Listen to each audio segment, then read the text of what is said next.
안녕하십니까. 저는 서울대학교 운영학부의 이인조입니다. 제가 발표할 내용은 불림각 소재가 널리 사용되고 있는 폴리스터 폭격 보분자의 파이메티시리 사이드 그룹을 시험한 시서 그때 나타나는 보분자 구조와 추가 영상에 대해서 말씀드리고자 합니다.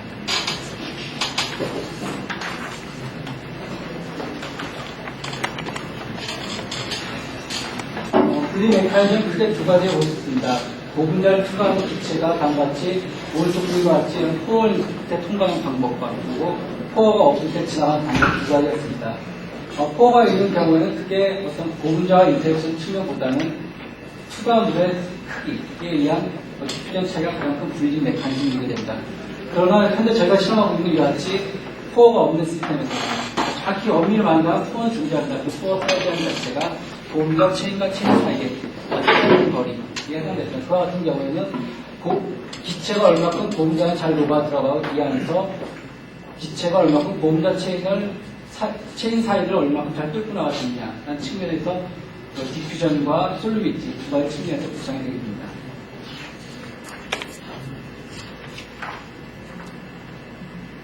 이와 같은 솔루션 디퓨전 모델에 의한 가스 분리 현상에서는 크게 기체뿐만 아니라 보분자 자체를 영향을 미치게 됩니다. 가장 손쉽게 생각할 수 있는 방법은 보분자와 보분자 차이의 체인 간의 거리가 멀수록 기체가 빠져나가는데 그만큼 저항을 덜 받게 되면서 기체 추가도가 높아질 수 있다는 인터체인 패킹 측면에 있습니다. 그 같은 체인 패킹은 다른 말로는 프리볼륨이라고 나타나고 그걸 측정한 방법은 밀도나 아니면 와이드 앵글 스택스의 스태터링 방법을 선택하게 됩니다. 그뿐만 아니라 같이 기체가 보분자 체인 안을 이렇게 지나가게 되는데 그때 아래쪽 보이는 그림은 폴리카보네이트에서 기체가 빠져나갈 때 보분자의 운동성이 얼마나 중요한가를 보여주는 그림에 해당되어 있습니다. 이와 같이 기체가 체인을 빠져나가는데 이와 같은 보분자의 모빌리티 역가 높을수록 기체는 잘 빠져나가게 된다. 그와 같은 관찰 방법으로서는 다이나믹 미케니컬 어널라이저 방법, 그리고 다이렉트릭 방법, 그리고 NMR 방법 등을 이용될 수 있습니다. 이런 추가도에 비해서 기체 추가 성능을 좌우하는 추가도뿐만 아니라 펌 실렉티비티, 그러니까 추가 선택도에 관해서는 그다지 많은 이름이 알려져 있지 않습니다. 단지 이제 저희가 분류하고 있는 기체의 크기 차이나 아니면 기체와 보분자 간의 인터랙션 차이에 의해서 펌 실렉티비티가 좌우되는데 저희가 만약에 같이 기체, 산소와 질소 페어를 결정하게 된다면 앞에 두 가지 텀은 어떤 의미가 없습니다. 단지 중요한 텀으로서는 같이 체인의 스티프니스가 펌 실렉티비티를 결정하는 중요한 요소가 될 것입니다. 그리고 추가도와 펌 실렉티비티 간의 같이 트레이드오프가 존재하면 추가도가 높을수록 점점 추가 선택과 감산이랑 반대 관계가 나타나겠습니다.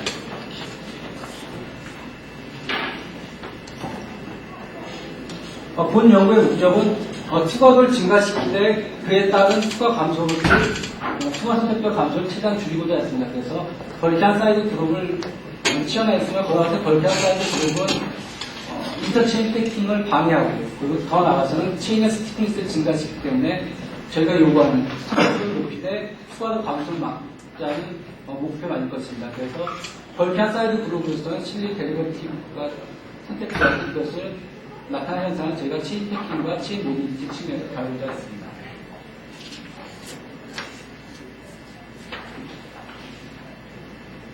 간단히 저희가 사용한 시스템에 대한 합성 스킬을 말씀드리겠습니다. 붓진 리튬 후에 같이 알키랄라이드를 이용하여 우리가 원하는 포지션을 넣게 됩니다. 포지션 넣는 방법은 브로미네이션을 취하면 몇초 올 수 있어 사이트에 들어가게 되고 브로미네이션을 취하지 않고 붓진 리튬만 사용하게 되면 몇초 올 설픈 사이트에 들어가게 됩니다. 그리고 이 같은 당량 관계에 의해서 반복 펜슬에당 한 개씩 그래서 최대 4개까지 넣을 수 있는 취한 방법이 있습니다. 저희가 사용한 기본 보분자는 같이 링키지 그룹에 따라서 폴리설폰과 헥사플로 폴리설폰, 그다음 폴리페닐 폴리설폰, 아니 그 외에 이쪽 그룹에 테트라메틸 이미 취한된 그룹에 실린 부분 기체들을 테트라메틸 폴리설폰과 테트라메틸 폴리폴리설폰을 사용했습니다.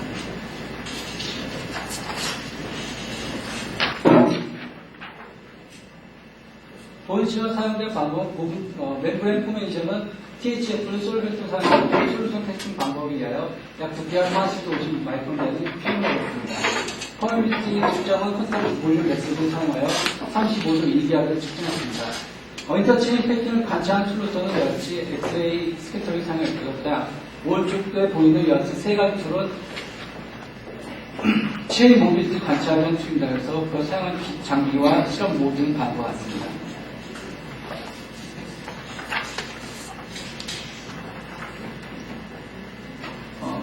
지금부터 말씀드릴 내용은 저희가 기체 투과 성능을 두 가지 측면, 인터체인 패킹과 인터체인 모빌리티를 발견합니다. 먼저 크게 인터체인 패킹과 그에 대한 기체 투과의 변화를 먼저 말씀드리고 그 후에 인터체인 모빌리티가 어떻게 기체 투과 현상에 영향을 미치는가를 말씀드리겠습니다.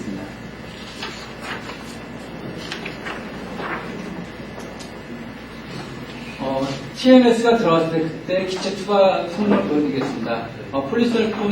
폴리설폰은 TMS가 들어갔을 때 약 한 6배 정도 이상의 투과도 향상이 되지만 펌 시렉티브 자체의 감수성은 얼마 되지 않습니다. 그래서 저희가 리뷰했던 목적과 마찬가지로 벌크한 사이드 체인이 들어가면서 인터체인 패킹을 방해하고 또 체인 스티프니스를 증가시켜 시렉티브 감소를 막고자 했던 목적과 잘 부합되는 결과라고 볼 수 있습니다.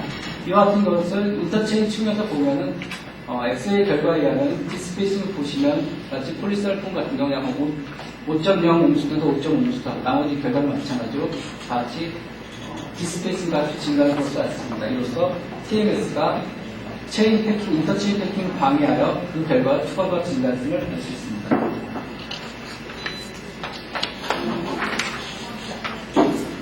이번 결과는 TMS가 들어가는 양을 변화시키는 결과입니다. TMS 한 개 들어갔을 때 비해서 두 개 들어갈 때 다음과 같이 투과도가 증가하는 것으로 알았습니다. 이와 같은 경우는 폴리설폰뿐만 아니라 다른 셀폰 계열에서는 같은 결과가 나타나는데 이것은 다음과 같이 퍼미빌리티에는 다음과 같은 어떤 경험적 식이 있습니다. 즉 퍼미블한 파트가 많이 들어갈수록 역시 로가리즘 단위에서 투과도가 증가한다. TMS를 치료할 때 편의된 믹이 증가할수록 투과도가 증가한다는 저희 실험 결과가 잘 맞는 얘기일 것입니다. 이거 역시 디스페이징 측면을 보면 듀얼 서브스트레이트 증가할수록 다음과 같이 디스페이징 증가하는 것이 같습니다. 그래서 TMS가 많이 들어갈수록 인터체인 패킹을 방해하고 그 결과가 투과도가 증가하는 것을 알 수 있습니다.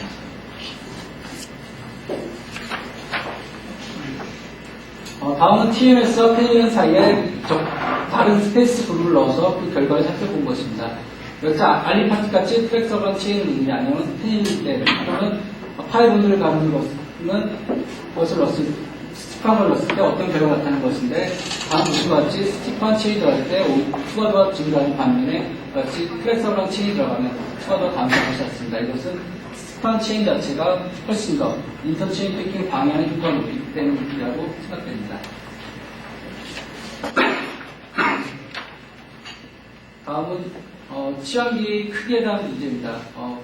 보통 생각하기에는 치환기 사이즈가 커지면 그만큼 체인 패킹이 방해가 되는 걸 오히려 방해가 되는 건 치환기가 클수록 투과도가 증가할 것으로 생각할 수 있습니다. 그러나 실제 실험 결과는 사이즈가 가장 작은 TMS가 넣었을 때가 가장 높은 투과도를 보여주고 있습니다. 이 같은 결과는 디스페이싱 결과도 알 수 있는데 TMS일 때가 가장 인터체인 패킹이 가장 멀리 일어나는 것을 알 수 있습니다. 이것은 페닐 자체가 평면 판상 구조이므로 다른 것과 패킹을 더 잘할 수가 있습니다. 그래서 지금 저희 같은 결과에서는 지금 메틸, 치환기 같은 건 아주 가장 작은, 사이즈가 작은 것을 넣었을 때 투과도가 가장 높은 결과를 보여주고 있습니다.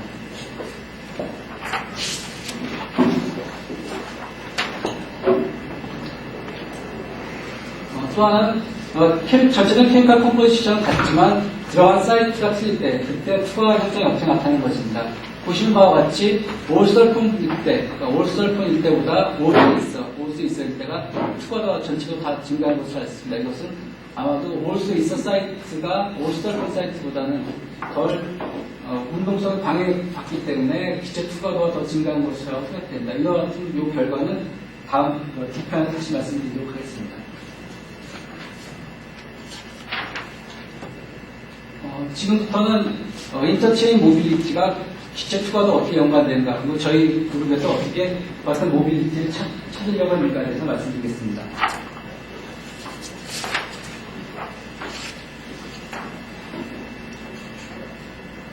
첫 번째는 다이나믹 미케니컬 결과입니다.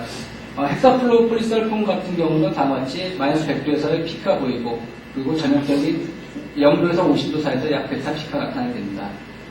디그램 서투링 2.0 됐을 때는 이와 같이 감마 피크가 더 주는 시스템이 나타납니다. 이것을 보고, 그리고 3.5 갈 때는 아예 거의 감마 피크가 보이지 않는 것으로 알 수 있습니다. 이것을 볼 때 감마2 피크, 마이너스 100도 0대 나타나는 피크는 치환기가 붙지 않은 피닐렌의 모션이라고 생각할 수 있습니다. 그리고 치환기가 붙으면 보통 일반적으로 이와 같이 더 높은 데서 감마1 피크가 나타나는데 지금 시스템 보이지는 않습니다. 그것을 볼 때 TMS가 붙은 피닐렌의 모션은 운동 자체가 너무 어렵기 때문에 우리가 관찰하는 이쪽 영역에서는 거의 보이지 않고 아마도 TD 이상 넘어갈 때 그와 같은 모션이 발현될 거라 생각됩니다. 이번 사이즈 변화시켜서 DNA 측정했습니다. 할 때 역시 공통적으로 마이너스 100도에 나타나는 피크가 보입니다. 이것은 앞에서 말씀드렸던 것이 시험체가 붙지 않는 펜렌의 모션을 말씀드렸습니다. 그런데 TMS가 있을 때는 갑자기 피크가 한 개로만 보이는데 비해서 사이즈가 더 큰 것이 들어갔을 때는 오히려 더 높은 온도에서 다른 피크들이 나타났습니다. 앞에서 말씀드렸듯이 TMS가 붙은 펜렌의 모션은 저희가 구구장 이쪽 영역에서 나타나지 않는다고 말씀드렸습니다. 그러면 이것은 이 피크를 설명할 수 있는 방법은 결국은 치환기 자체 모션, 치환기 자체 모션이 이와 같이 발현됐다. 그러면 좀 중간 사이즈는 DMPS가 여기서 나타나고 가장 큰 사이즈는 DPMS가 여기서 나타납니다. 그리고 그 결과가 저희가 볼 때 TMS는 저희가 실험할 수 없는 영역, 마이너스 150도의 이 아래에서 같은 TMS 피크가 발현된 것으로 생각됩니다. 이와 같은 감마 피크의 운동을 볼 때 치환기 자체의 모션, 여기서 전제 조건이 붙어야되는데 메인 체인의 모션이 제약을 받을 때는 치환기 자체의 모션이 아마 투과 성능에 가장 큰 영향을 미친다고 생각됩니다.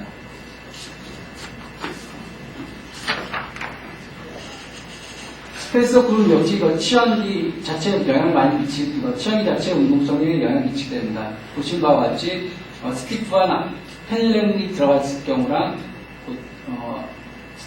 플렉서블한 메틸렌이 들어갔을 경우를 보시면 나같이 감마 피크가 이동하는 것을 볼 수 있습니다. 이것을 볼 때 스페이서 그룹 자체가 치환기 자체 모션에 영향을 미쳤고 그 결과로 추가되고 알리파틱이 들어간 그룹이 더 높은 것이라고 생각될 수 있습니다.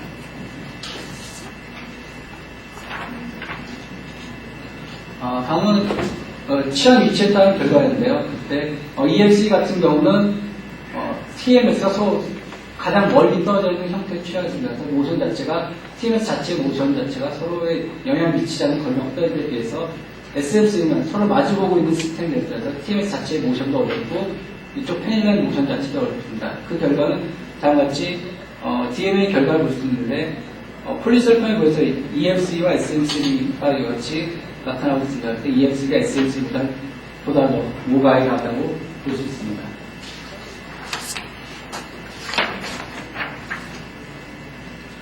이런 결과는 다이렉틱 서버 어널라이즈 실험에서 나타납니다. 폴리설판 같은 경우는 앞으로 보니까 약간 100도 된 영역부터 프리퀀시에 따라서 역시 피크를 나타내는 데 비해 나타났습니다. EMC 경우는 거의 유사한 경우가 설폰이 붙는 모션이 제약을 받지 않고 활발한 것으로 알 수 있습니다. 그에 비해서 SMC 같은 경우는 TMS 치환에 의해서 설폰이 붙는 자체의 모션이 거의 죽고 거의 발현되지 않는 것으로 알 수 있습니다. 이것을 볼 때 EMCB가 SMC보다는 훨씬 더 모바일한 조건을 주고 있다. 이렇게 말씀드릴 수 있습니다.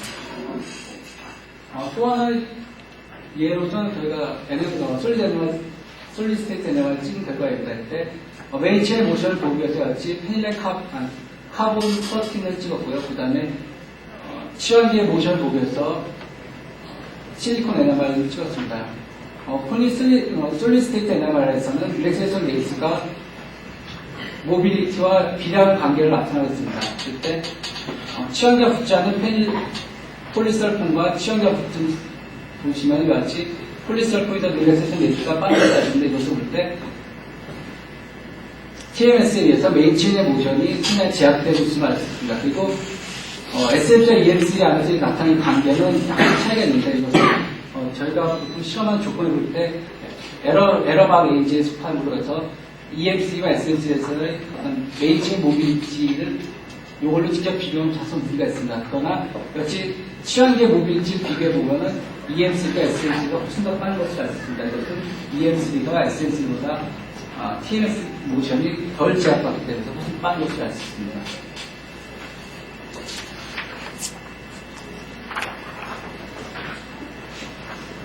그래서 EMC와 SMC를 다시 비교하시게 되면 저희가 액티베이션 에너지를 보시게 되면 다음과 같이 EMC가 SMC보다 훨씬 더 낮은 액티베이션 에너지를 보여주십니다. 이와 같은 결과는 즉 그 안에 나타나는 체인 모션이 EMC가 더 활발하기 때문에 기체 투과를 더 잘 시키고 이런 결과로부터 체인의 모빌리티가 기체 투과도에 많은 영향을 미친다는 것을 알 수 있습니다.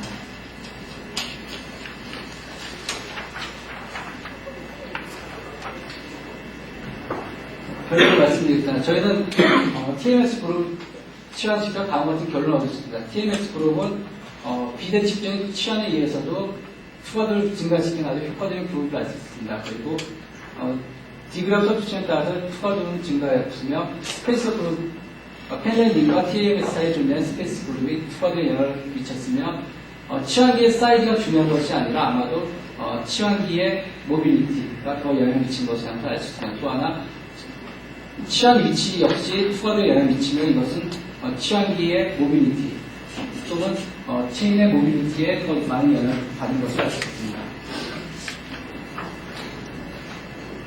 그리고 다이나믹 미케니컬 실험부터 감마2 피크는 치환기가 붙지 않은 펜렐의 리니어 모션의 것을 알 수 있었으며 스페이스 그룹 역시 이와 같은 다이나믹 미케니컬 프로퍼티에 영향을 미친 것을 알 수 있습니다. 그리고 치환기의 위치와 치환기의 크기에 대한 연구로부터 체인 모빌리티와 기체 투과도에 많은 영향을 미친다는 것을 알 수 있습니다. 이상입니다. 감사합니다.